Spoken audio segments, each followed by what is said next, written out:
There I am. All right. So did you guys hear anything I just said, or do I have to redo the opening? Yeah. Okay. Yeah. All right. Okay. So here I am. I assume you guys heard me, but didn't see me, right?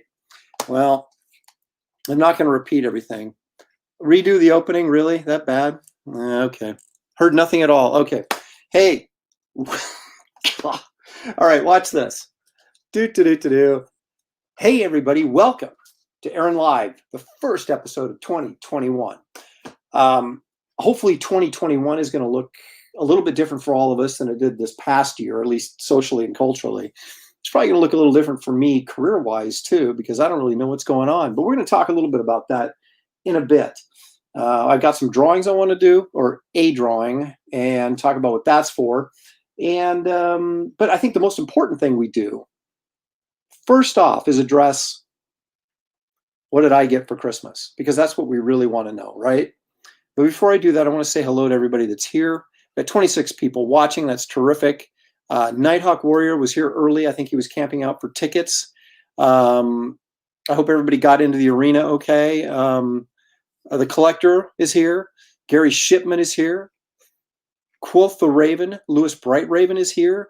Johnny Fitz is here from Chicago. I'm looking younger than ever, aren't I, though? Thank you. Let's see. Nice fade out effects. You like that? I mean, that's what you can look forward to me in these shows in 2021 is better special effects. Anyway, who else is here? Humphrey Bear is here. I want to go back because I did this. I forgot to, obviously I forgot to turn myself on as I started talking. So Humphrey Bear is here. Nighthawk Warrior, we mentioned all those guys. Okay, I think I got everybody here that's kind of chimed in. Josh Olive from down south is here.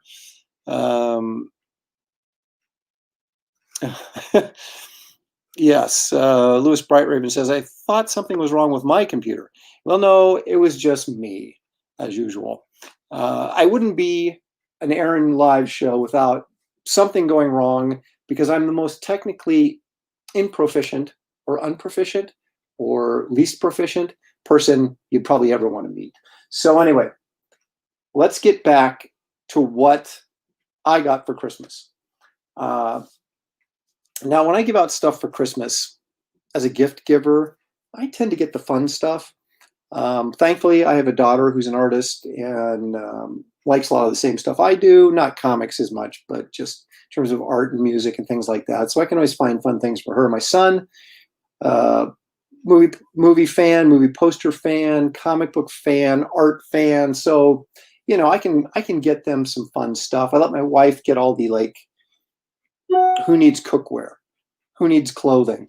That's not me. Although I will say, and so I expect to get fun gifts in return. Now, I do get some practical stuff. I did get some underwear. Not going to show you that. But let's take a look at some of the stuff that I got for Christmas. Check this out.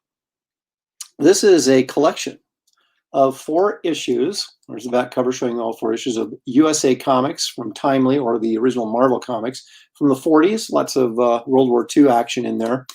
Now, these suckers were 64 pages an issue, right? So you're looking at what, 64 is 128. Is that 256, if my math is correct? So, I love going back and sort of looking at this old Golden Age stuff that I only dreamed about seeing when I was a kid. Anyway, that is a great Alex Schomburg cover. I think this is his second best cover that he ever did. The first being from All Select Comics #1. So I got that, which is pretty darn cool.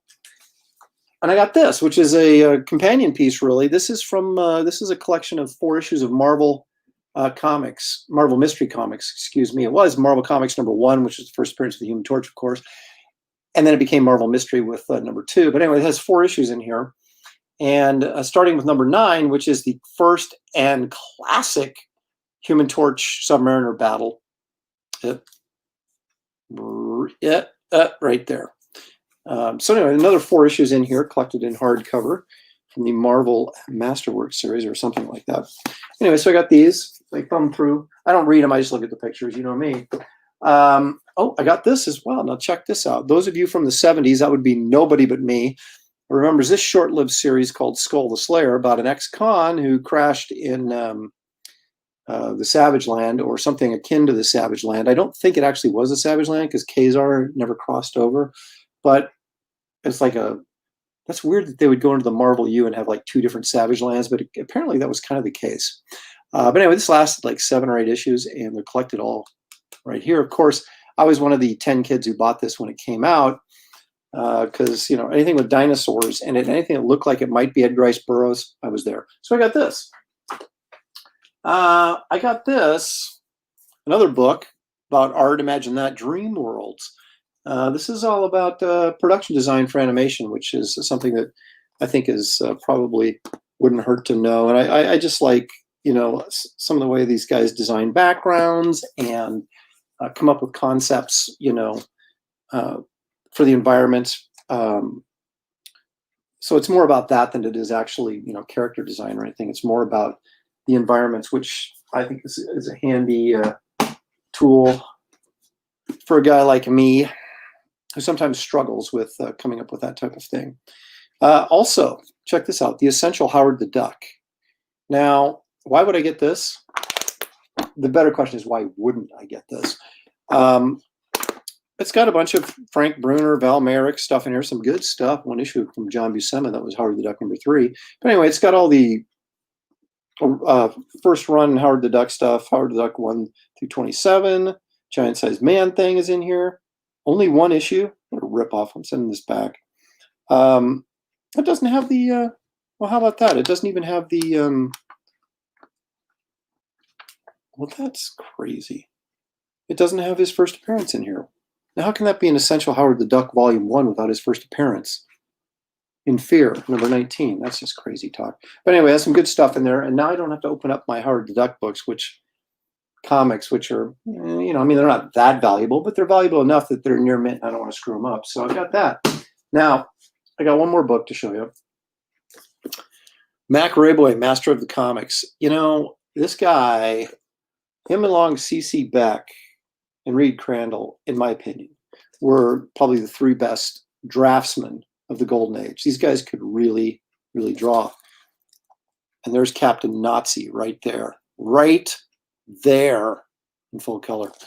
So anyway, it's got a bunch of Captain Marvel Jr. stuff in here and some of the other stuff that Mac Rayboy did. And it actually has writing in it. I assume it tells me, his story and all that kind of stuff, which I'm actually be interested in reading. It's funny, when I was young, all I ever wanted to read was, Edgar Rice Burroughs and things like that, fantasy fiction, science fiction, things like that. Now, as I get older, I'm more interested in biographies and nonfiction. Go figure. It must be an age thing. Anyway, so I got all those books, which I think are, pretty cool. But here is the thing. Okay, check this out. Those of you guys that frequent Facebook probably saw those ads for these things, and they're like distressed, like old Western buffalo. They actually are buffalo skin. Carry-on bags. I kind of feel like Indiana Jones with this thing. Well, you got some pockets in there, and so when I do conventions this year, and I will be doing some this year, regardless if anybody else is, and I'll be toting this thing along with me with my 11x14 drawing pad and all my drawing stuff in here. So I think this is pretty cool. And so this was like on the top of my list because I just thought having something like this was just really rustic and cool. And so there I've got it. All right. Let's see if anybody's got anything funny to say in here. Did you draw Howard yet, Nighthawk? That's not even to me. You're not even talking to me. Let's see. Yeah, the books are cool, but let's see the great new poster you added to your collection. I'm getting to that, Lloyd. Don't push me now. Let's see. Court's here. Court Carpenter joined us. Great. The comic source says, wow. And anytime somebody says, wow, I take notice. I'm sure something in there he thought was cool. From DC Comics. Oh, that bag? No, that was from my wife.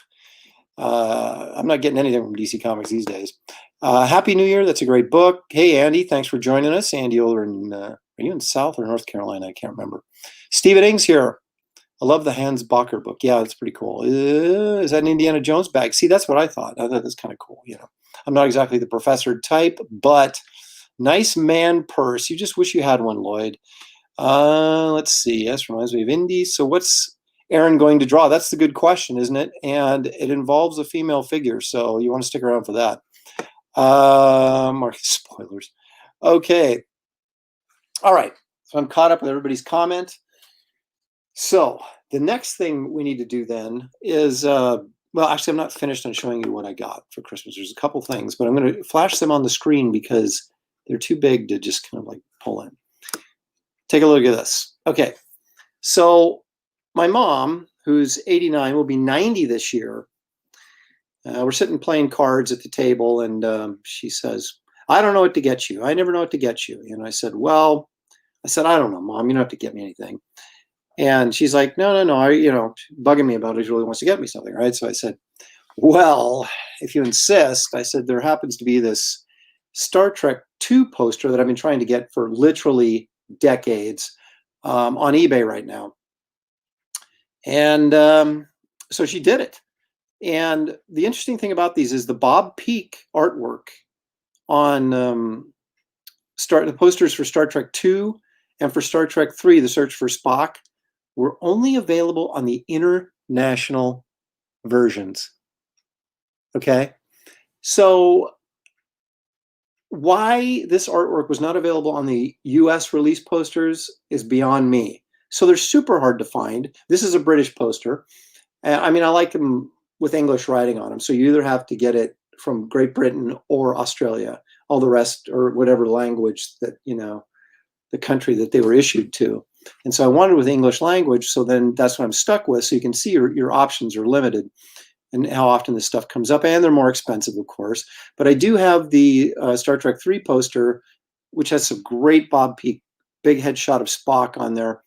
And that was an Australian poster I got several years ago. And this one I finally have. So now I have all the Bob Peak posters of the Star Trek, except for Star Trek V, which I really don't count as a Star Trek movie. And then my son, the engineer, when you got money, you give good presents. And he surprised me with this little gem. This is the original Dark Crystal poster with Richard Amsel art. Of course, Richard Amsel is no longer with us, but he was kind of the it guy for movie posters before Drew Struzan came onto the scene. So kind of in the same way that Leyendecker was the it guy for Saturday Evening Post, and then Norman Rockwell came in. So that's kind of how I sort of compare these two guys, but two terrific posters with great artwork on them, which is always a must for me. So I scored two really, really, really good movie posters that I wanted. Mark Anthony, of course, says, "Where's your Star Trek V poster?" See, he came in late on the joke, but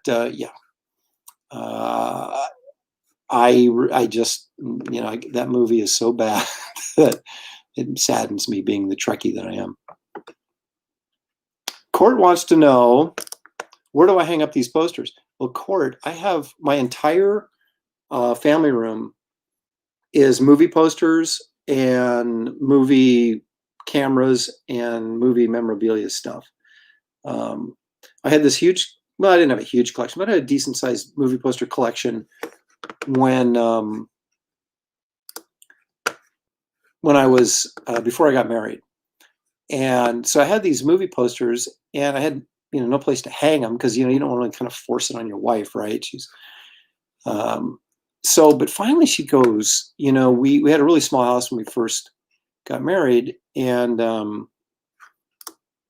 so we expanded out of our, and made this great room on the side of our house that was going to be like our big family room, right? She goes, we could make this a movie room and hang up your movie posters. And I was like, oh, yes. And we've moved now 2 different times since then, but every time we've had the movie posters hanging on the wall, and they're still there. And I have too many to hang, of course, so I like switch them out. But yeah, so they're hanging up in my house in the family room. So along with some old 16 millimeter cameras and some 8 millimeter cameras from back in the day. I have a Bolex. But anyway, so enough about me. Not really. We're just going to keep talking about me because it's my show. Harold Presti, what artist editions do you own? Not very many. I have the Wrightson one the more recent Wrightson one. I don't know, it's maybe 2 years old now.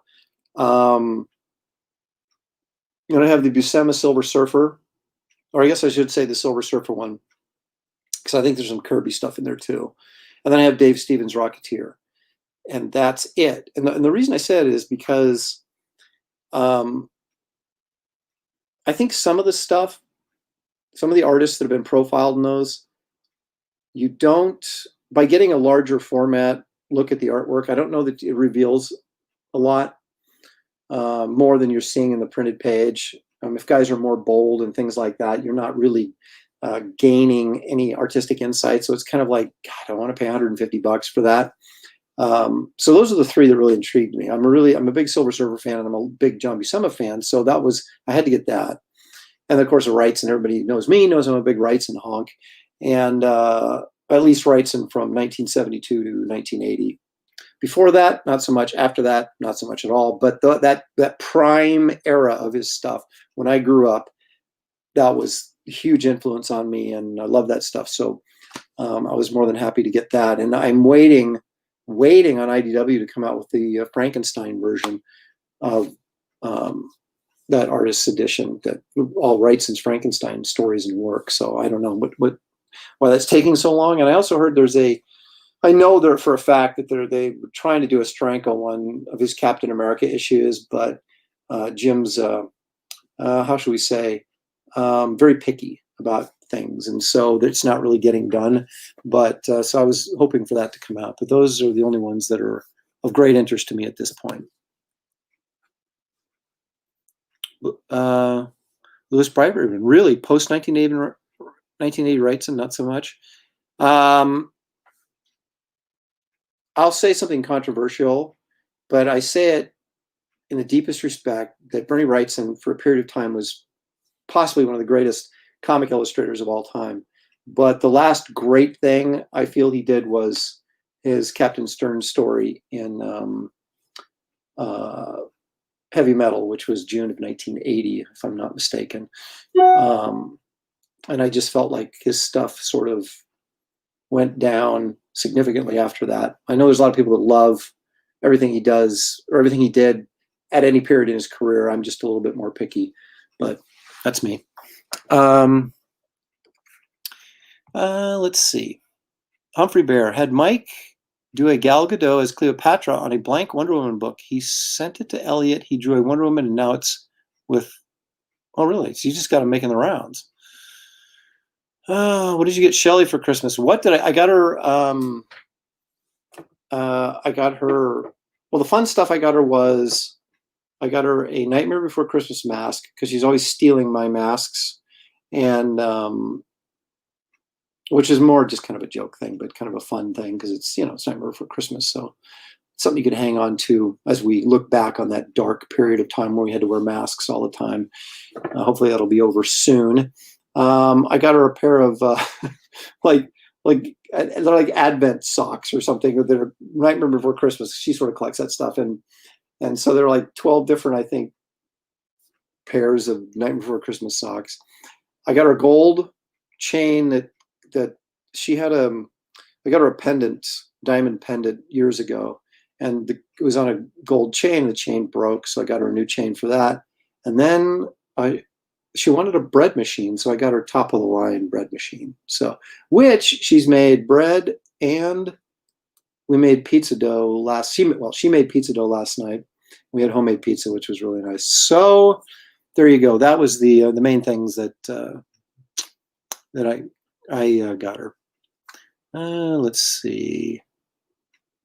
All right, Johnny's working on a comic cover. Do it, man. Come back in 20 minutes. I'm sure I'll still be here since I haven't even started drawing yet. Let's go. I definitely bought. Okay. All right. So, well, okay. So what's left to do before we start drawing? Well, there is a couple things. Let's take a look at Aaron's leftovers from 2020. For some reason, I still have this. Now, this is for sale for 150 bucks. Now, when I posted this on Facebook, I had like 10 guys that were like, oh, that's great, I want it, and I'm like, well, it's going to be on this auction thing, which we did in December. It was just a Christmas show, I think, right? No one bought it, and I still have it, but it's a great thing piece. So if you're interested in something like that, feel free to email me. In fact, let me do this. Yeah, there's where you can, there's how you can PayPal me. That's how you can reach me. You can get in touch with me. Let's see what else we got here. Bring comments back up. Okay, so I got that. What else do I got? I still have this, which I think is pretty cool. This is 11 by 14. This is a pretty good sized piece. And I still have this Hobbit piece. That's $200. I still have this guy, one of the Mystics from Dark Crystal. I started watching the Netflix show back in 2019, and I did that. And I still have that. And I still have the Skeksis piece, which I did on gray paper, and that's also 11 by 14, so it's a pretty good size piece. So all that stuff, those are still available. If any of this kind of, sparks any interest, just feel free to message me or email me about them. So to get that out of the way, let's see, one other thing. Oh, okay. So you're asking yourself, maybe you are, but I'll tell it anyway. What are you working on, Aaron? Well, this either came out this week or it comes out next week. Those of you who frequent your comic shops regularly, which I don't, because I don't have one very close to me. But this is actually a pretty good book. There's a lot of good artists in there, and a lot of us did these little short segments. I did a 4-page segment featuring Steel. This dude, that's Steel, right? And that's the last thing I've done for DC Comics. So, and I don't know if I'll ever do anything for DC Comics again. We'll see, hopefully, but haven't heard from him. Let's see. I got to get caught up here on comments real quick.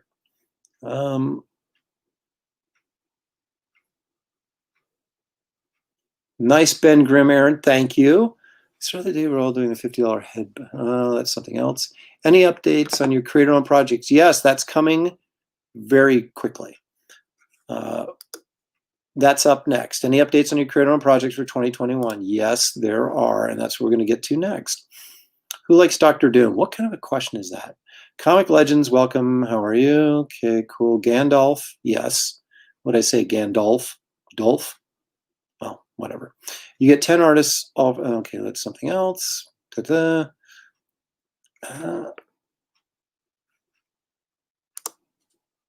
What's the rough price on the thing? Fred, do you not listen, or did you just get here? 150 bucks, and that's the rough price. I guess that's the price. Let's see what else we got here. I was happy to see you. What's the story with this Generation Shattered? All I know is it's Command-Eye going through time, taking characters out of there to help him do something. So you got the 30s Batman, and you got I think this was the 90s, Steel, and I think Booster Gold is old. I don't know. No prints, not at present. I have no new prints at present. Okay, so what am I doing? That's an excellent question. Well, I'll tell you what I'm doing as soon as I get rid of Fred's comment. Okay, so what I'm doing, I just did a couple of covers, and I can't tell you what they're for. One of them is for a smaller publishing company. Maybe I can talk about that. Actually, I don't know if I can, because I don't know if it's come out yet. I don't think it has come out yet, so I can't talk about that. And then I did a cover. I just finished a cover for Archie Comics for something that I'm not supposed to talk about either. So I just finished coloring that last week, and it turned out really, really cool. I can't wait to share that with everybody. And then course, I did the popsicle art. The Wonder Woman story that goes in the back of the popsicle boxes. It's a Wonder Woman versus Cheetah story. It's a 2-page story that spread out over 2 popsicle boxes, I guess. So look for that. And so I've got a proposal in for something to somebody that I can't talk about. And I got another project that is a possibility that I'm waiting to hear back on that I can't talk about. So what can I talk about? Okay, let me tell you what I can talk about. Oh, I can always talk about this. I still have these. And even though they premiered last year, they're still going strong this year. I know everybody on here's got one, and if you don't, shame on you. But there we go. Their sketchbooks are $25. They're signed and numbered, limited edition to 750. They're hardcover. They have a spine, which proves that they're hardcover. Well, I guess that doesn't prove they're hardcover, but that proves they're hardcover. There's art on both sides of the cover, which I think is pretty spectacular. You can get one of these for $45 with a sketch on the inside. And I've been doing those quite frequently, as most of you know, because that's what I do on these Aaron Live feeds, is draw on the book. But I don't have any orders for these right now, so we're going to draw on something else. But anyway, that blank page right facing Conan the Barbarian, that's where you get a headshot, that full size, 8.5 by 11 almost. It's not quite that size. I think these are 8 by 10, but anyway, they're close. And so that is $45 plus $5 shipping gets you one of these. And you can message me. You can just PayPal me directly, but just make sure you tell me when you PayPal me in the message box why you're sending me money. And so those are available, always available. If you want one, just let me know. You can email me. You can message me. You can just send me money. Any of those things work. Okay. So I am going to, 95% sure I'm going to kickstart a project 1st of February. I may not kickstart it. I may just do it and offer it for sale, but I may kickstart it to cover the printing costs. We'll see. I haven't made up my mind yet, but I will by the end of this month. So let's take a look at what I'm talking about. Now, this is a drawing board. And this is me radically moving my camera around so it bounces all over the place, because what would my show be without me doing that? You guys have come to expect that. Okay, so what am I doing? I'm doing a coloring book, but it's more than just a coloring book. Imagine this, if you will. It's going to be oversized. It's not going to be 11 by 17, but it is going to be oversized. Okay, so imagine this.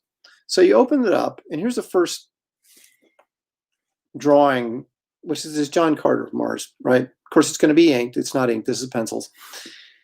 And on this side, there's going to be a story right here that describes the picture you're seeing, the scene that's being depicted here. There's going to be a little short story right there that goes with the drawing, right? And that's going to be with every single drawing. So it's going to be a coloring book. It's going to be an art book and a storybook.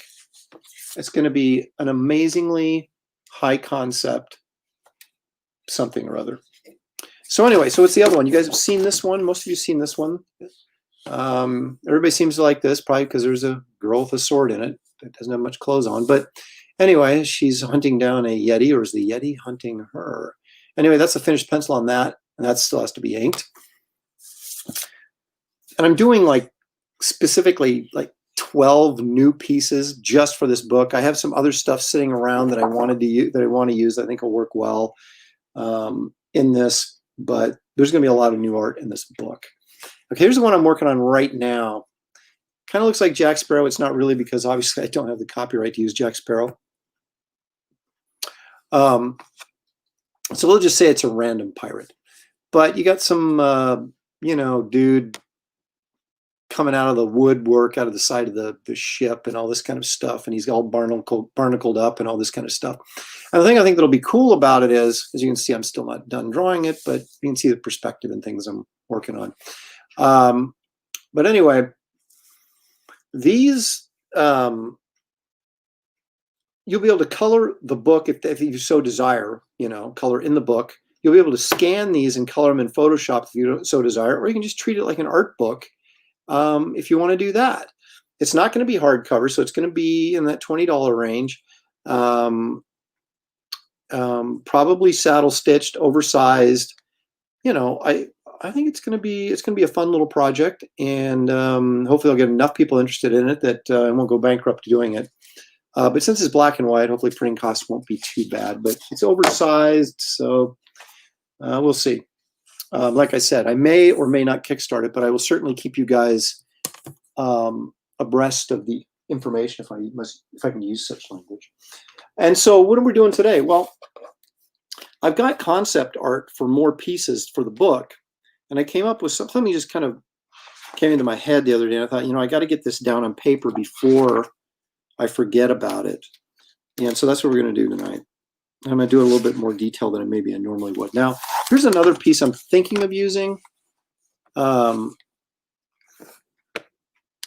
I've got another one with the swamp monster that I'm going to use, so I don't want to overdo the swamp monster thing, so I may change him into a zombie, but just kind of the girl in, halter top and cutoffs sitting on the edge of the swamp, and I'll have like a zombie kind of creeping in here behind her. And, of course, there'll be all these trees and moss and stuff, so there'll be plenty of, again, stuff to color, but it'll work really nice as a black and white piece as well. Josh Olive wants there to be a retailer tier for those who want to sell it in their shop, and I will figure out something to do for that, Josh, I promise. What am I referring to as oversized? I don't know, 13 by 9, so 13, something like that. Something that 11 by 17 reduces down. I think, no, it's 13 by 8.5, I think, is what I was looking at, but somewhere in that neighborhood, probably not bigger than that. You saw no too quick rough. Don't really know what that means. Humphrey Bear, I'm not afraid. I was going to. Well, don't be afraid to draw new things, Nighthawk. Blah, blah, blah. See, these guys ate in their own conversation. I feel left out on my own show. It's really terrific. What else do I got cooking in here? I was just working on some pirate ship backgrounds there, trying to figure out what I was going to do for that piece I just showed you. Yeah, that's nothing. Okay, so here we go. Let's rock and roll. I thought it might be a good idea to put a lot of material in this drawing or coloring book, where I could debut a lot of my, sorry, I'm moving the camera again, concept stuff, like story ideas or series ideas. This way I can kind of introduce some of the characters, do with the little short story, give you a little story about what, give an idea of what it's about, and also get everything like copyrighted and trademarked before I actually ever use it. So anyway, what do we got here? Let's find out. This is going to be, you guys remember from my Christmas show, those of you that joined me for the Christmas show, I've got too much light in here again. I got to do something about that.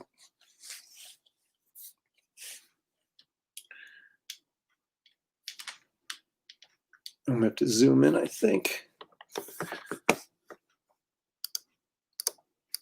Isn't it amazing? I still have the same problems in 2001 that I had in 2000.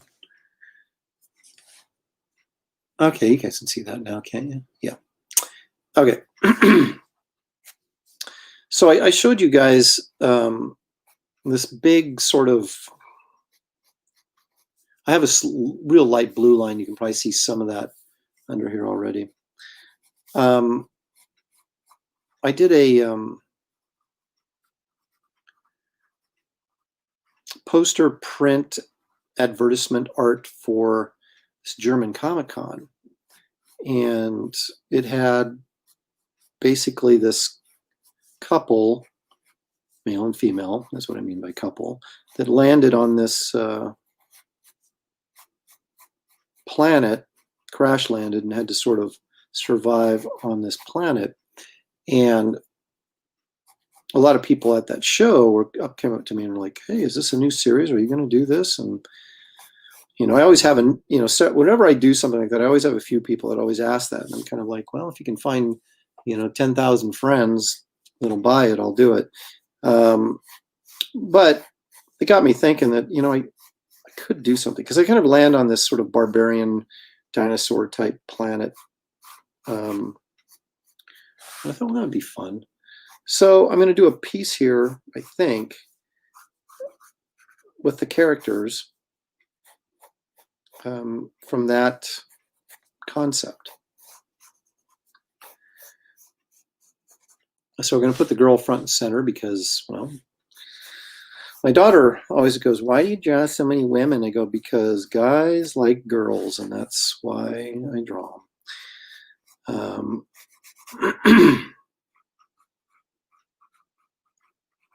And that has proven to be true. I think Frank Cho's really proven that to be true. See, now there's a certain, you know what? Hang on one second, dudes. I should go to,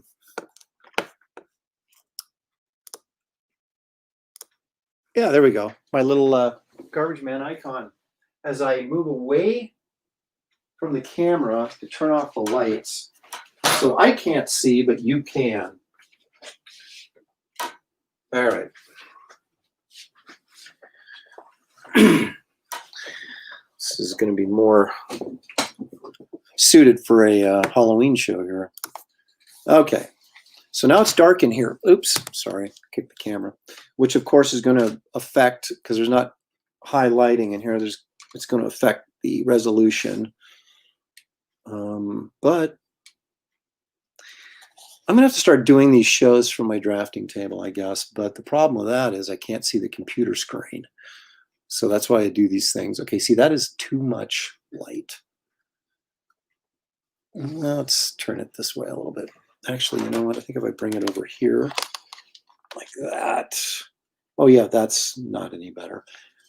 Okay, how about that? Oh, for crying out loud.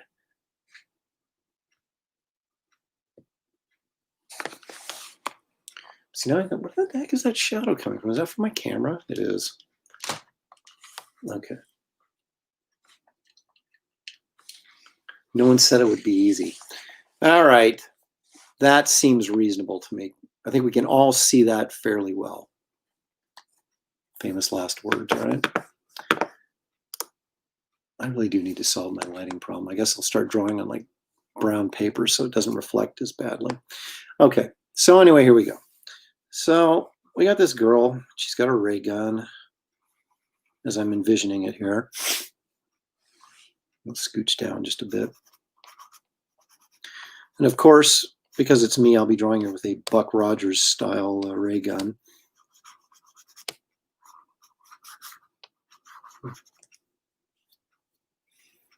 Okay. Now the idea for this is they sort of have their, what's left of their uniforms. So it's like, you know, put a stripe on there or something, and maybe an insignia.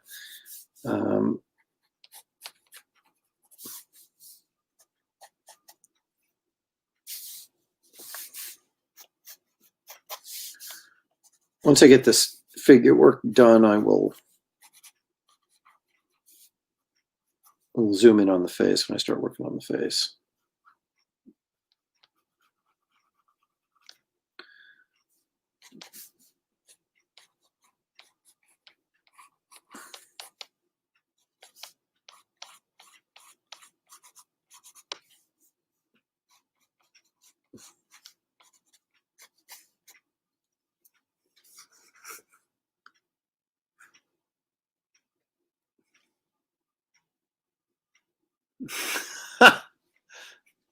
Sorry, I just read I read this and I laughed.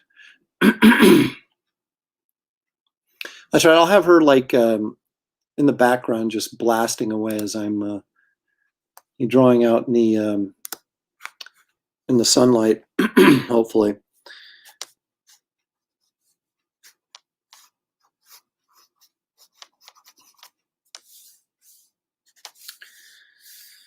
Okay.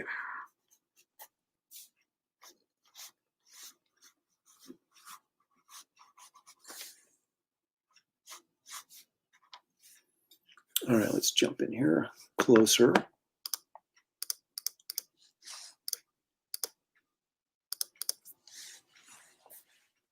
As close as I can get. Come on, man.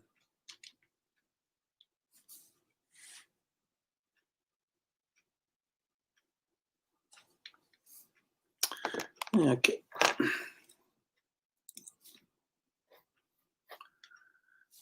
So yes, I know it's grainy and it's because there's no light. I'm gonna go, what I'll do is I'll go in and ink this too, and that way you guys actually, I can turn the lights back on and we get a higher definition picture.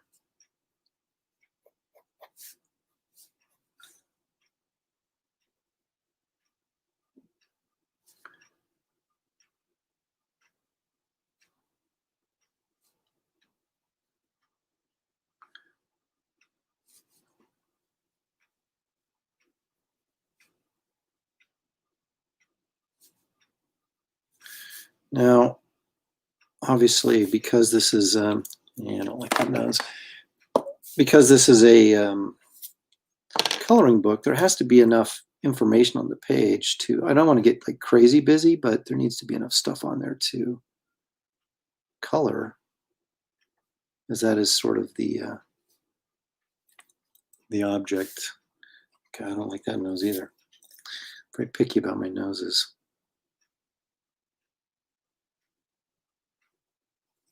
Okay, that's way too big. What a time I'm having. Okay. It's just a sketch. It's not supposed to be a finished piece.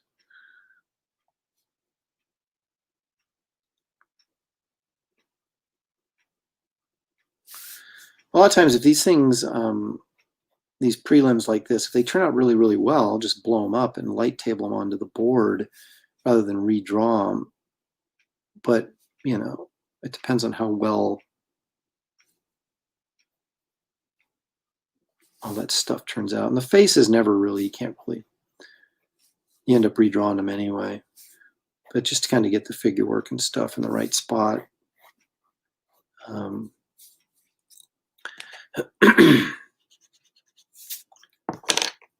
Okay, so we have our girl. I got to give her some kind of space boots. We'll have to think about how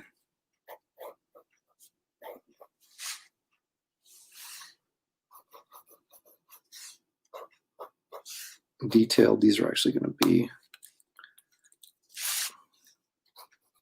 I keep breaking my leads.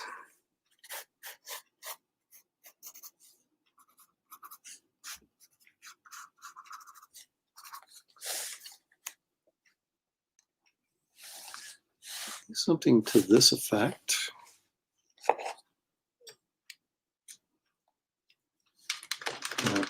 Earthquake action here as I move that camera in there so you get a little bit more in perspective. Okay, so I'm gonna have like some sort of weird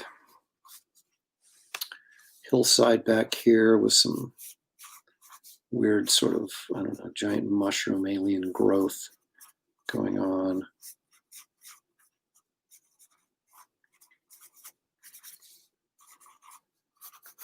Nice Frazetta moss stuff growing off the bottom of that.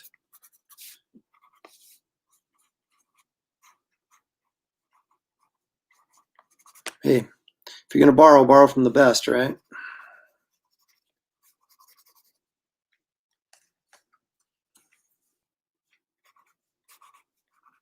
So something like this. Now I've got to get the guy in here as well. All right, so he's going to be much smaller, of course. So we put him here, for example. And again, I have a little bit of blue line here to kind of indicate what I want to do, but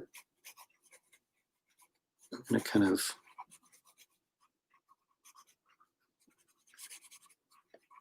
feel my way through this.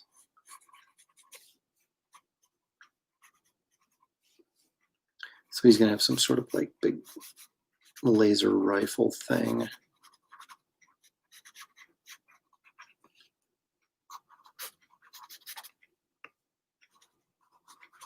I'll do this with our hand underneath here.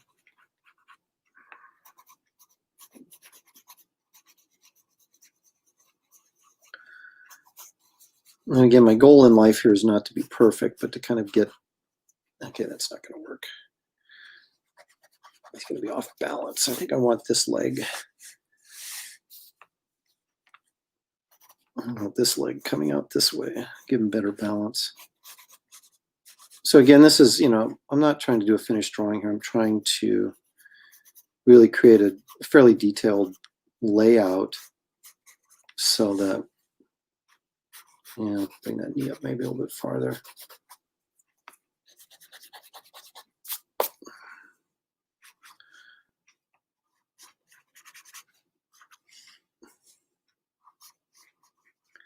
I'm going to give him kind of longish hair, but, that was like the thing, man. When I grew up, all the fantasy heroes had like long hair. All the dudes did, like kind of like that Khazar look. Maybe I'll still give him like a laser gun belt here. I've always been kind of intrigued by the sort of combination of tech and, barbarianism. So you still have kind of your barbarian, I don't want to say cliches, but tropes, shall we say. And, but mix in a little high tech too, because I'm not a huge fan of tech stuff, but in limited doses, I think can work really cool. So we got him back here. Now we have to have some sort of weird creature that he's blasting. Would be nice.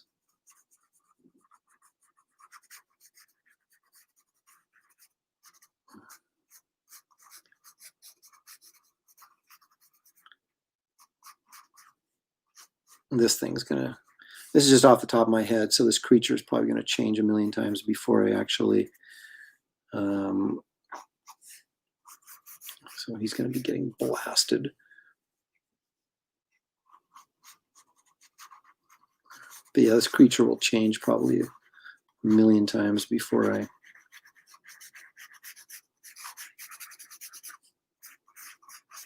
actually do the finished piece. Oh, I'm sorry. There he is up there. It might actually kind of be cool if you could see what I was doing, right?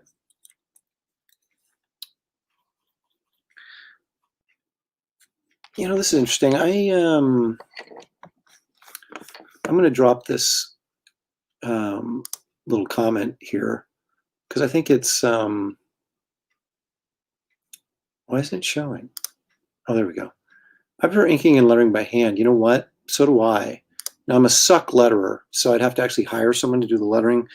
But it would be so cool to have the lettering on the board. I just much prefer that old-fashioned way. And I remember when they first switched over to doing the digital stuff, they used to give the inkers an extra $5 a page because they had to ink more. Because when they did the lettering on the pages, it covered up, a fair amount of the artwork sometimes, and so they didn't have to ink as much because the penciler, after penciling, the penciling would then go to the letterer, and then it would go to the inker. So there wasn't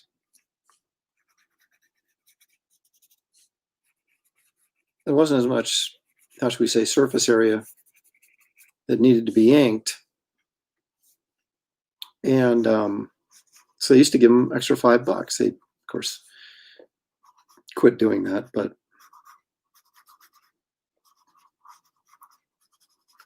was a nice gesture back in the day.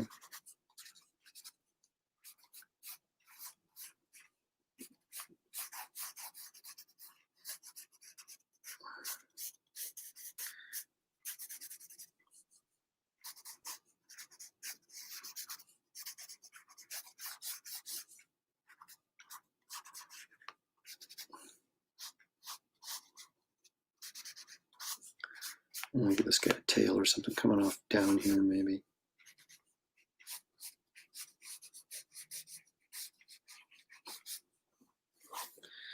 So let's say he's blasting this big old monster up here. I'm going to have to give a little bit more. When I do the actual drawing, I'll probably give more space on the back side here so that I can get more bend into this monster's back so that we really feel like, well, actually, you know what I could do? I could erase this. It's a sketchbook. I can erase it, right?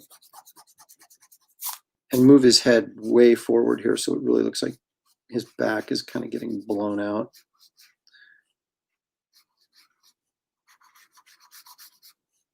I won't get to see his face as well, but you know.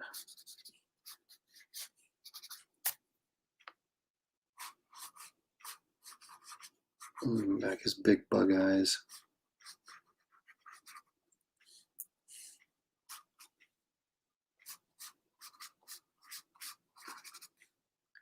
Kind of looks like the Slee stack from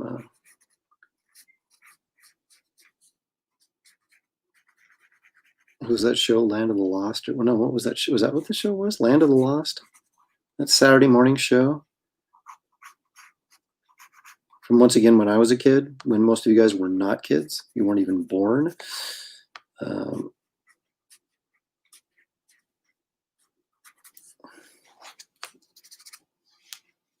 Okay. So this guy's getting blasted. She's shooting at something off panel. Boom. Now, in retrospect, I may lower this down just a hair. Since I have the room to do it here, I probably will lower it down. And so you've got this kind of stuff going on here. I'll put in some more logs and windy vines and weird stuff.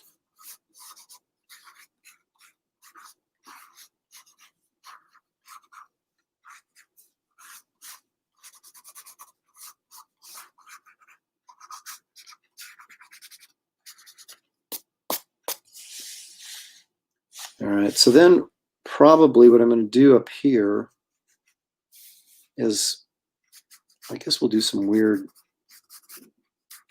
maybe some rock formations up here.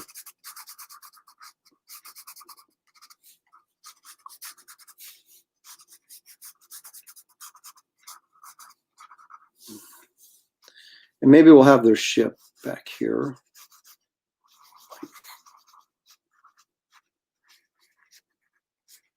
Crash landed. Again, this is just kind of a rough idea of what a ship to kind of take up space. I'm gonna have to redesign this so it's maybe a little bit cooler than this. Let's just say that's going to be right there, sort of crashed on the rocks, so we can kind of see that back here. Maybe we got some more aliens coming in right here.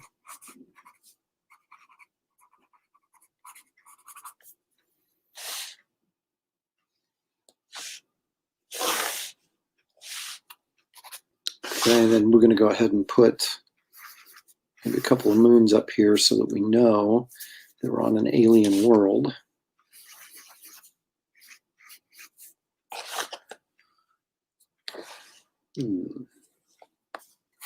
That leg. I brought this leg in a little bit.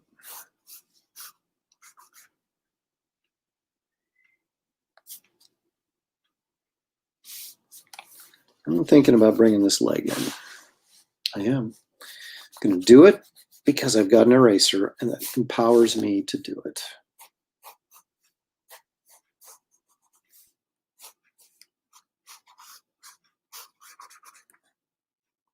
And get a little more motion out of this.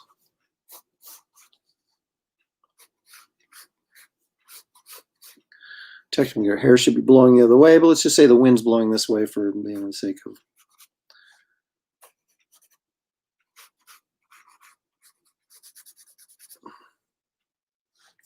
Yeah, maybe we do something like that. I don't know. This could change. Again, I'm just sort of like trying to get this concept down so I don't forget it. That's really kind of the purpose of this. So I'll look at this and go, oh yeah. So let me do this. And let me go turn the lights back on, and now I'm going to ink it. And so then you'll see the black line work.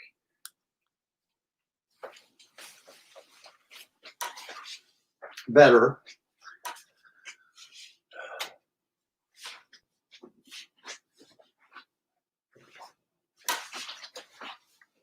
So let's see. Let's see what happens when I turn this back on. Well, there's a picture of my drawing board. See, look at that. Oh, there it is. It appeared magically. I'm still going to ink it because I told you I would.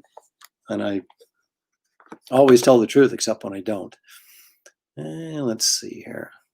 She's blasting. Yeah, she should be blasting some Ewoks.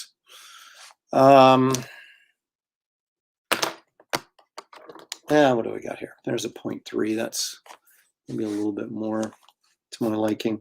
Okay, so I don't know if we can get in here any closer on her face. Apparently not. That's not bad. Okay.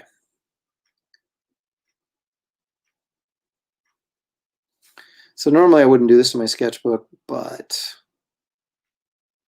for the sake of, well, I was going to say entertainment, but I don't really know if this classifies as entertainment. It classifies as time consuming.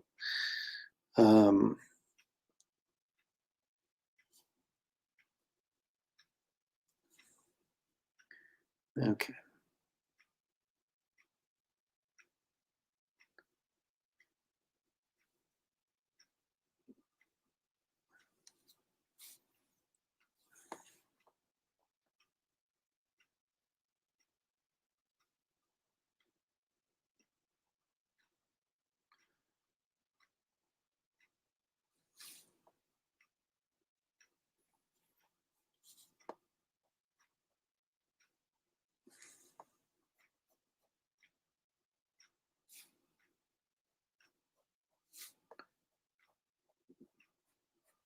So my plan is to have 20, this would be a 40-page book. There'd be 20 illustrations in there in the book. Like I said, oversized slightly in that 13 by 8.5 range, I think.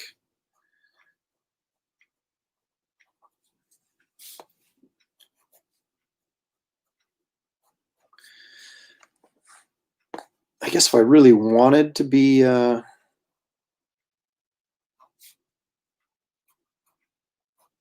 all-inclusive in terms of art, I could print it with a blue line in there so people could then choose to ink it or color it.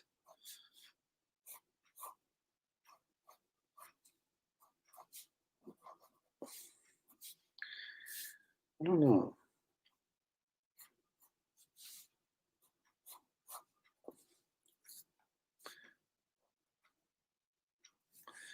I'm also, I know several of you have wanted me to do a instructional like workshop thing, and I'm gonna say I'm almost definitely gonna do that. I'm trying to get it together here before the end of this month. You know, and do a couple of like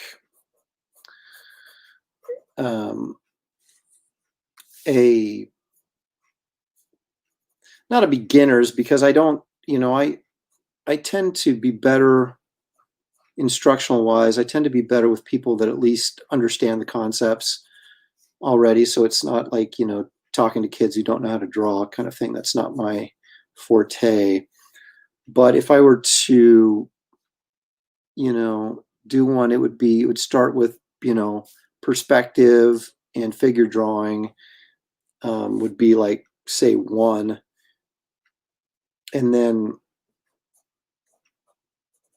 maybe another one would be storytelling and things like that. But they'd be like live seminars that I would then, you know, would be, a charge or whatever, and then we'd do it like a big, I guess, a big Zoom call or something, where I could, have as many people in as I wanted, and then we just do it live, and then, you'd be able to ask questions and stuff as I'm drawing live and showing you like certain tricks and things like that. But there has been some interest in that, so I am pursuing that as an avenue. I don't need that light on anymore, and so we'll see.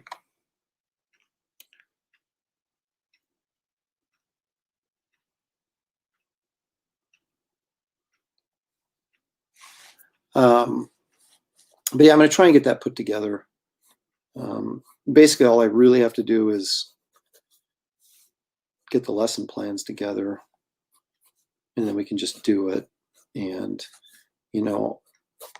I'll have a sign up and all that kind of stuff. And then people that sign up for it will get access to it.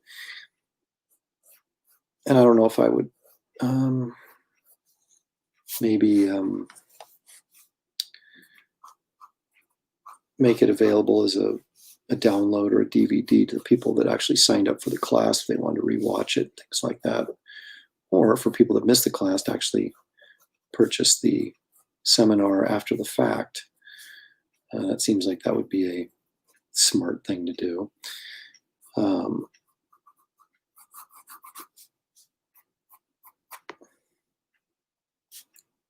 I used to teach a class, which I'm sure several of you know who have listened before me on one of these shows.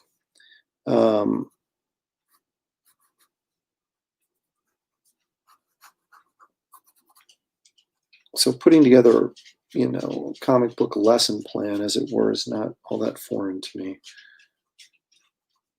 can hear that click, click, click. That is my dog walking around, looking for trouble, no doubt.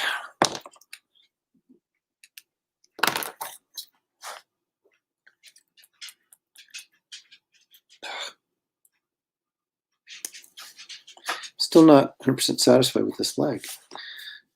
And look on it.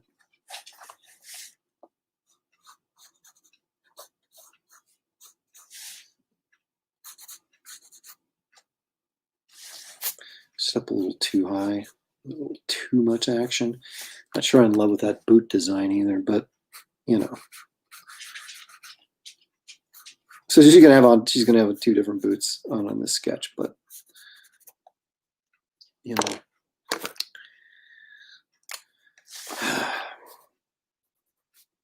I'll pick one later that I like, or redo it again. At least if I have them both on here, I know. I've got some options.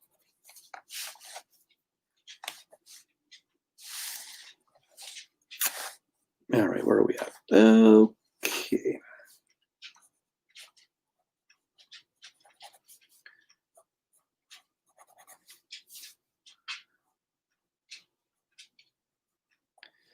I think what I really should do is an anthology book, although anthologies are generally the kiss of death, but it'd be an anthology of all my stuff by me, so it would be no real different than you just buying a book that I did anyway.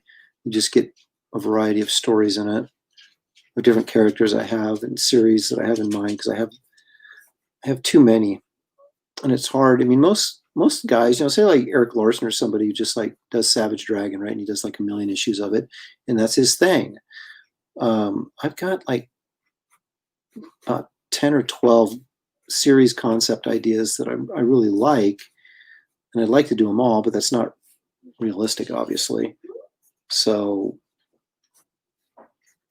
maybe doing Tales of Suspense anthology featuring, or Kit Carter Adventure Magazine featuring a variety of, short stories in there, of course, all by me, but with the different characters might be a way to go.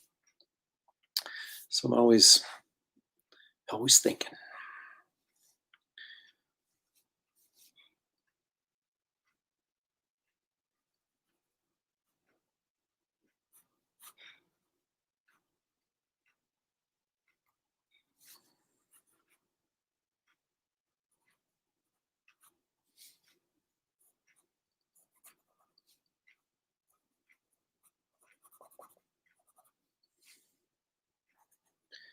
maybe I'll bend this fuselage or whatever it is up a little bit so it kind of feels like maybe it's busted.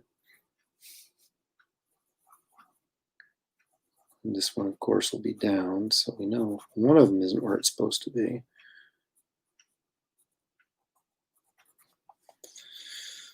Okay.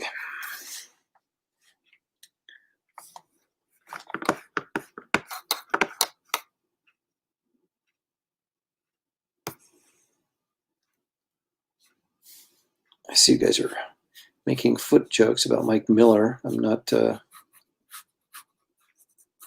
all that familiar with Mike's foot problems, so I'll have to take your word for it.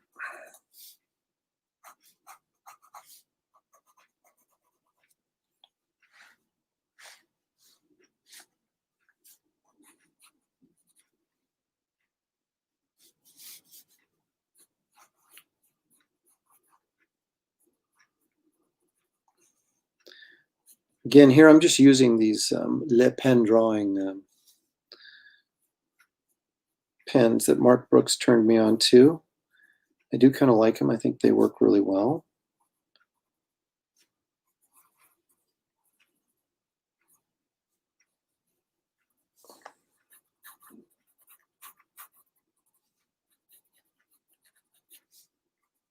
I guess I probably should make those mushrooms look more alien than I actually have. But again, just getting the idea, man. Just getting the concept down. That's what we're doing here.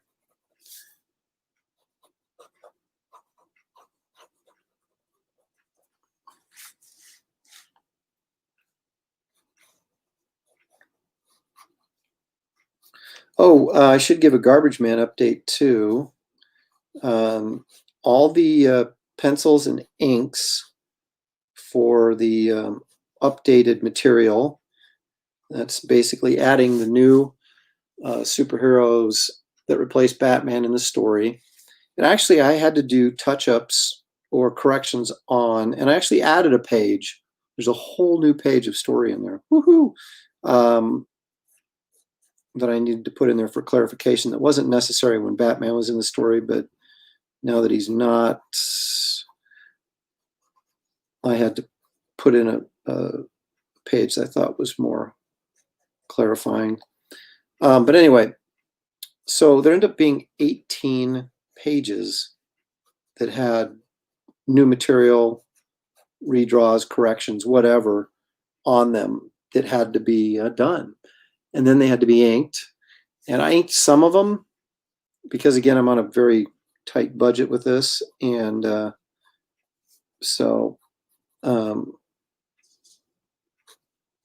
and now they're being colored right now by John Cleese, the guy who actually did the original color on the My Greatest Adventure miniseries, Garbage Man. He didn't do the first 6 installments, but he did do the last. And so he's working on that. And so when I get those done from him, which I assume I'll get in a couple of weeks, I'll get them lettered, and then they'll be off to the publisher. And then I got to do a new cover for the collection. And, but it's moving right along. So there will be a Garbage Man trade paperback with new material in it coming out next year in 2021. So we can all look forward to that. I know I'm looking forward to it because it seems like it's been a really long road trying to get all that stuff together. But at least on my end, most of the work is done other than just getting files put together and all that kind of stuff. And I would implore everyone who's watching, if you haven't subscribed to my channel, please do. I need the yes, Warren, I'll be contacting you. But the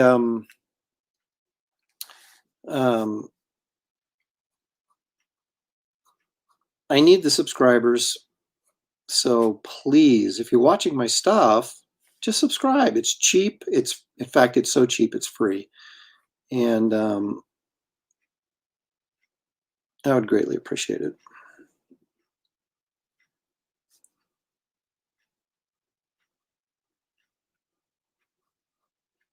Oh, so I just watched both seasons of The Mandalorian.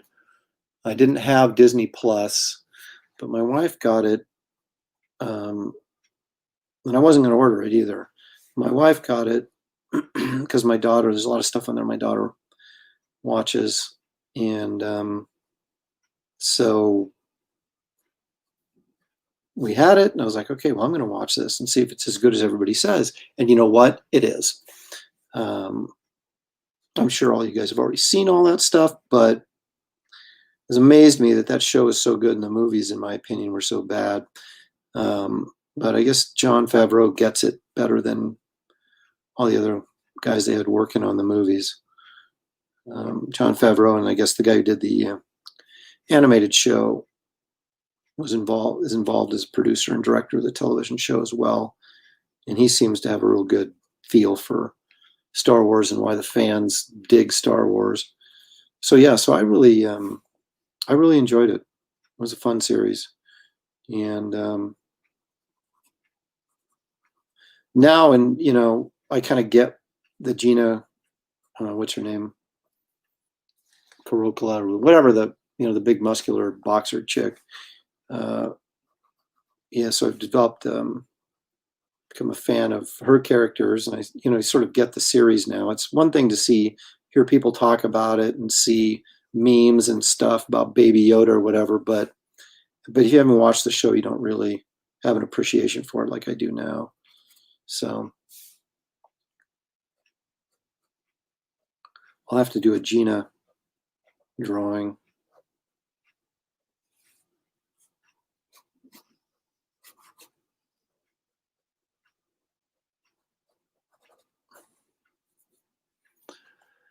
Da, da, da.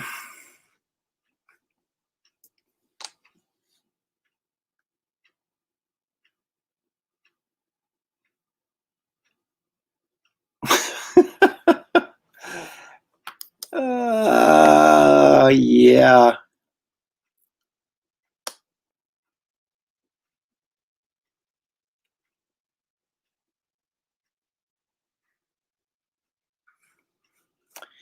That's good stuff, Atari Force, brother.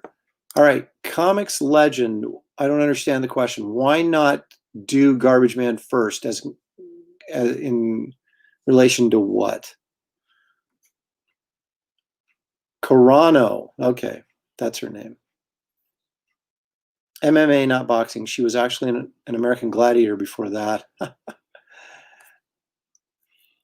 I dig her character, and she did a good job. I mean, it's not like she's going to win an Academy Award anytime soon, but there's some people that have, been boxers or wrestlers or whatever that have gone on to be actors that have not given great performances, and I thought she was fine in the series.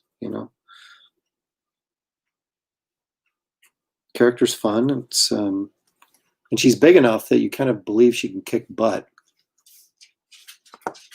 Comics Legend. I see what you're saying. You're saying in terms of crowdfunding. Well, here's the deal. I tried to crowdfund Garbage Man a year and a half ago and failed miserably. So I am not going back to that well again. And I'm, as much of that probably was my failed strategy, but I don't know. I'm going to see if I do the coloring book. It's a very low number in terms of money that I have to raise to do it, because I'm just doing it to cover the publishing costs and not like paying myself to do all the drawing, because I've been working on these in my spare time anyway. But to fund a comic book for how much it actually costs, because I wouldn't be penciling and inking and lettering and coloring everything myself. I'd be hiring guys to do the inking and the coloring, because I would just, quite frankly, just to do an entire series would just take me forever. And I tried to do that with Power Cubed, which I did for Dark Horse a couple of years ago. And I got through the first issue. Took me 6 months just to pencil and ink it. Okay, so I said, there's no way this is ever going to happen unless I get an inker on board. So what little money I got from Dark Horse to do that series, I paid my inker and colorist, because I never would have finished the series otherwise. So crowdfunding a book, the only way to really successfully crowdfund a book, I think, from what I'm seeing, is have a really low target number, right? Of say a couple grand or whatever, because people tend to order heavier when they believe that the book is actually going to get funded and going to get done. And when that number is lower, it's easier to, be able to say, yes, we're fully funded and it's go. So jump on board, than it is to say, hey, I'm trying to raise $35,000. Jump on board. Well, most people are going to, which they did with my Garbage Man project, was, well, this is never going to get funded, so I'm not going to fund it. So basically what happens is you become a self-fulfilling prophecy, right? And you don't get funded. And that was my own fault, but I knew going in that it was risky putting a high number on there. But I also knew I didn't want to put a low number and only get like half of what I needed to actually produce the book, and then have to do it anyway because I said I would. And I'm not going to take people's money and then not do the project. So if I do it on a book where I have a low overhead, then it's much easier to get it funded. Because like I did with my hardcover sketchbook, I just paid out of pocket to publish that, right? And then you're working your butt off for 6 months to break even and hopefully make a little bit of money on it, which I have. But I could do the same thing with the coloring book. But if I can crowdfund it and get the rather than going into debt, that would be preferable. But I'm willing to pay for it out of pocket anyway. So whatever I raise on crowdfunding, if I don't, get all the way to whatever my printing costs will be, it doesn't matter because I'll do it anyway. And at least I'll have some of the money up front to cover those costs without putting me too far in a hole. But like I said, that number is going to be significantly lower than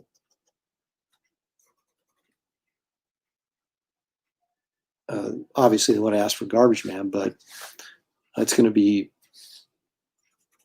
it won't be that hard to raise the amount of money needed to pay for the printing. And then I'll just hopefully make enough to pay for the work I put into it. But if I don't, that's fine. Eventually I will by selling the book, like I've sold the sketchbooks. Does that answer your question in like a completely super long and boring way?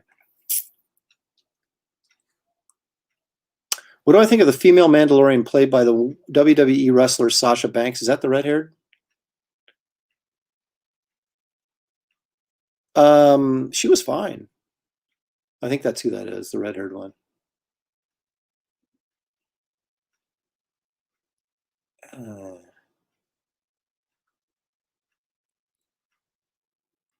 Hyper Potato back to Garbage Man, and I thank you for that. I did get, I don't know, 250, 300 backers or something.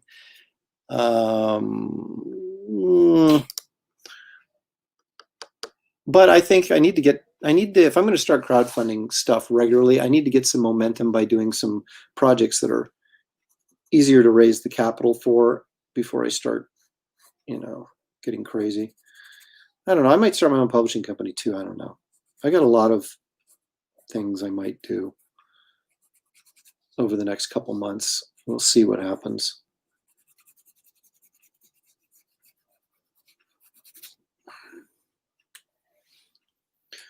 But if I did that, it wouldn't be crowdfunded. It'd be investment money.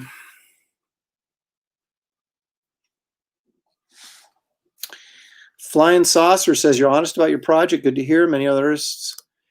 Hey, the last thing, wait a minute, that's not what I want to put on. I want to put on this one. The last thing I want to do is BS a bunch of people and take their money. I mean, that's garbage. I value my personal integrity way too much to do something like that. If I say I'm going to do it, even if I didn't raise the money, but if I said I would do it, regardless of what I raised, I would do it and just eat it. But I'm trying to keep myself from being in that position, obviously. Um, but with work and with the regular comic companies getting more and more scarce because they seem to be imploding right before our very eyes, I'm going to have more time and opportunity to work on my own stuff and to get it out there. And maybe there'll be a bigger market for that stuff because, Marvel and DC seem to be really dropping the ball with a lot of the product they're putting out, which is very unfortunate for you guys, the readers, and for us that are pros, because there's not, not only is there not a lot of product to work on, the product that's available to work on is not necessarily something I want to work on. So, I just hope that in some way we can salvage this industry or keep it alive enough, even if it's for a smaller audience, although we don't have a big audience to begin with right now. But I think there's opportunities out there, and I'm looking into them. What can I tell you? Okay, we'll dump that.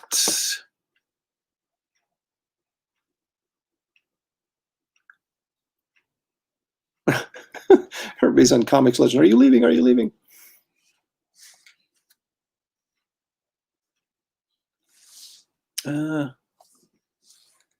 All right. Okay, let's take a look at what I've created here by zooming out, which is about the highest level of technology I can handle. Okay, so I'll tell you what's right about this and what needs to be adjusted on it. I think his pose needs a little bit more force behind it. So he will be adjusted. But I think the layout is pretty good for what I'm going to attempt to do. Like I said, I probably drop them a little bit. But it'll be a full black and white, lots of detail in here, plenty of stuff to color. It'll be a great coloring book piece, but it'll also be a really nice black and white piece. So like I said, it will double as an art book as well as a coloring book as well as a storybook. So it should be fun. This is the kind of stuff that I always wanted to do because I grew up a child of the 70s, right? And there was so much extra comic work being done by the really good comic artists, Wrights and Barry Smith, Kaluta, Plug, Frazetta, even guys that are mainstream comic artists like Starlin, Val Mayerik, those guys jumped and did portfolios and limited edition prints and art that was comic related, but it was outside the regular monthly reading material so that you could get a chance to be more illustrative in as an artist rather than just grinding a monthly comic book out every month. I guess monthly comic book that means it comes out every month, so that was a bit repetitive.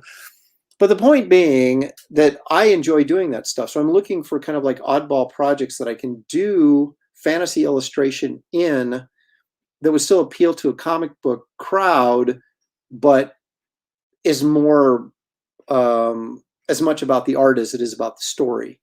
And in doing something like this, where I'm not just doing a coloring book where I'm saying buy the art, I'm saying, hey, read the story that comes with each one of the pieces of art. So I don't know if it's a novel approach, but I think it's, I don't know that people are doing that type of thing right now. And I think it allows me to do multiple things that I enjoy doing at the same time.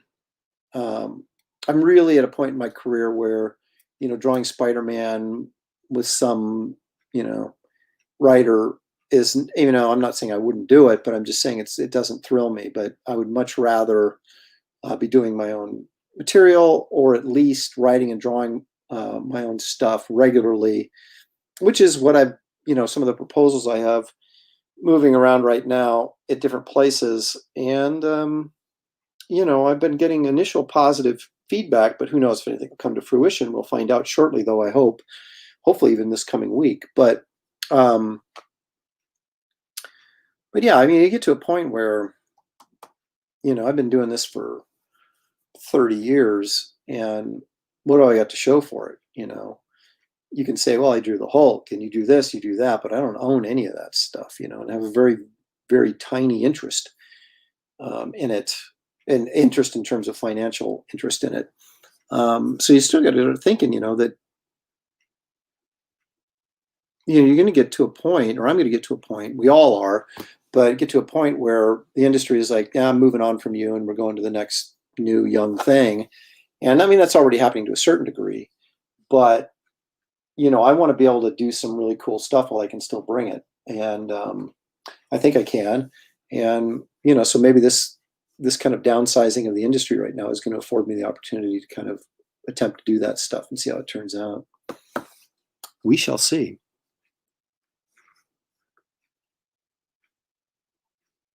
Nighthawk, they approve, they publish, they take a fee, you get the rest on the back end, but they do not pay you up front for your pages. If you're not selling 10K, you're likely losing money. Yeah, that is a fact.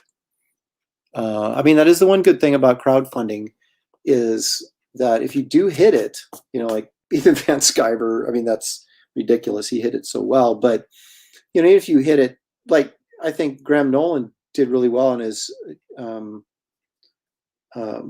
Abominable Snowman book, Chinu, that's what it is, Chinu. Because I think he, hit around 80,000 on it.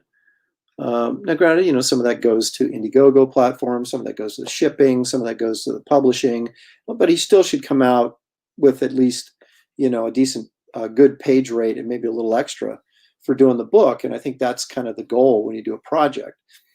You really like to hit that number, but you also got to be willing to take it in the shorts once or twice to get to that goal at times too. And so I haven't been really willing to do that, but I'm still not really willing to do it. I got bills to pay, but I'm going to try it anyway, and we'll see how it goes. But anyway, so this is one of the illustrations, or the layout for one of the illustrations you'll see in the coloring book, that I will keep you guys apprised on how that thing all comes together. And I also, as my other projects come to fruition, or even the stuff I've worked on in the past couple months that I can't talk about yet, when that comes out, or I was available to talk about, I'll certainly be pushing it like crazy. Next show I do, I'm going to try and bring on someone else as like I don't know if it's a guest or a dual show, or exactly how we're going to do it. So I have me and somebody else drawing and talking about things. I'm going to try and bring in Brett Bean. He's a character designer, quite good. So that'll be fun. Maybe we'll have a draw off or something and do some character design and talk about what he does as opposed to what I do. Give you guys a little bit of variety. So, Cord Carpenter, EVS. Oh, man. Let's see. IGG doesn't show number of unique backers, so it could be a handful of people with a ton of cash. Who knows? Well, that's true. I mean, that's the hard thing with the model, okay? Because everybody's charging $20 for a 48-page comic, which is just outrageously high. What you'd like to do is get enough readers to buy the comic so that you could actually charge like $5 or $6 for it and still sell enough copies to make it viable. I haven't seen it as viable yet in that regard. I mean, Ethan Van Sciver, again, I think he ended up getting 16,000 backers, and that's the number you want to be at, really. Maybe you can get away with 10, so that you could actually lower the price to actually make it competitive. Because I just don't know. I mean, how long are you willing to pay $20 for a comic book? How much do you hate Marvel and DC that you're willing to do that, and for how long are you willing to do that? It may become our only option. Like I said, if Marvel and DC kind of implode, which kind of looks like they're doing, and become something entirely different than what we've been experiencing, over our lifetimes, you may have to go that route just to get product. But I think connected universes, I think characters that, not just one-offs, I think that's what draws in a bigger readership. is a universe with multiple characters doing different things. And that's hard to pull off, obviously, as a single creator. But I know that's Mike Miller's vision. And, if I was going to do something like that, I would, launch a company. It would be with 4 or 5 titles. But again, that would be with investor money, not with Kickstarter money. Although maybe there's a way you can amalgam the two together. I don't know. It's an interesting topic. One, obviously, we'll be addressing a lot this coming year, I'm sure. But anyway, so let me zoom out and let me do a quick plug in case there's some people in here that are just joining.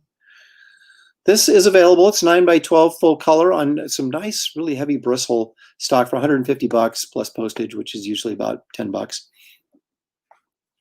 If you're interested, you can message me, email me, whatever. This is 11x14. It's a little Hobbit piece with Gandalf, Bilbo, and what's his face? Gollum. That's $200. The Mystic from the Dark Crystal, $200, 11x14. Skeksis from Dark Crystal, 11x14, $200. So, and be sure to pick this sucker up when it comes out. I think you'll like it. There's some really nice artwork in there by a lot of different guys. The story looks intriguing. I have not yet read it. Like I said, I only contributed my 4-page Steel section in there. But he's fighting in my section. He's fighting the robot Superman from Death of Superman. So that's kind of fun. Throwback. Oh my gosh! Before I go, I promised. Well, I didn't. So someone requested a puppet show. So let me take a quick break here to show you the puppet show content of our show this evening. And there you have it. So you can count on just about everything from this show, from artwork to ridiculous commentary to puppet shows. And somebody may have sassed me in the comments, but I missed it. But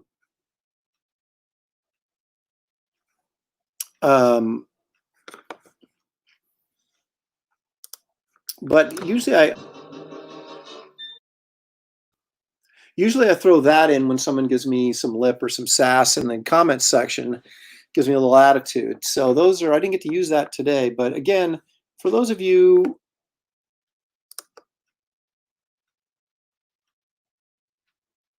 who are looking for some puppet show action, there you go. I'll try and expand on that in future shows.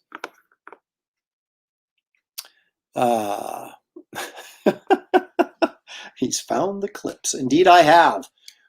Whoa, there I am. There's a little Kit Carter back there. You know what? I got a Kit Carter episode sitting on my board I really need to finish as well. So much time. Let me try that again.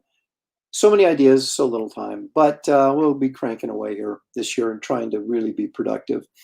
So anyway, that's what I got for this trip. I don't know how soon I'll be back. I'll be back probably in a week. I'll try and do these more regularly. It was really tough over the holidays because there was so much going on, as I'm sure it was at your house as well. But we'll try and do this more regular. I'll try to bring in guests, liven it up a little bit, give us a little bit more than just me drawing every time, but maybe me and somebody else drawing and talking about things. So like always, guys, thanks for coming in to join me. I really appreciate it. I really enjoy doing this stuff, and it's fun when you've got an audience that you can interact with.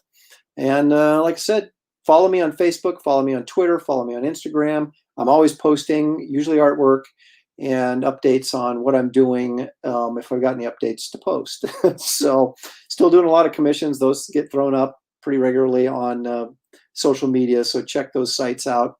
And like I said, if you haven't liked or subscribed to my channel, please do that. So there you have it. So anyway, guys, until next time, which will be sooner than you think, I'm out of here. And again, thanks for joining me. We'll see you next time.